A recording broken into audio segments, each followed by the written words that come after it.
Hello, my name's Samuel Keith Harris. I just wanted to mention that my books are out now on Amazon. So if you search Samuel Keith Harris, you'll find my first 3 books there. Thanks for watching. But now let's look at this. It says, yes, they knew God, but they wouldn't worship him as God or even give him thanks. And they began to think up foolish ideas of what God was like. As a result, so they already know what God's like, but now they're thinking up ideas of what God could be like. You already know him, but you refuse to worship him, so you want a new God to worship. It says, as a result, their minds became dark and confused. Claiming to be wise, they instead became utter fools. So people claim to be wise, yet they have no answers. Doesn't that seem strange to you? If you're wise, why do you literally have no answers? At least one thing that you can acknowledge about a Christian that truly knows their God is they're full of answers.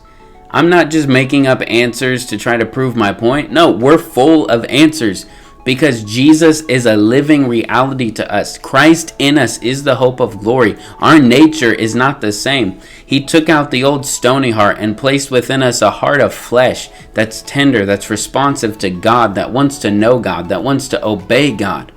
That's the new heart that's been put within us. So sorry if I don't believe God's not real, because I know God. How weird would it be to have somebody living in your house and you're denying their existence? Well, I'm the habitation of God. God lives inside of my body. It would be weird for me to agree with you and say that God is not real and not alive when I know him because he lives in me. That'd be strange.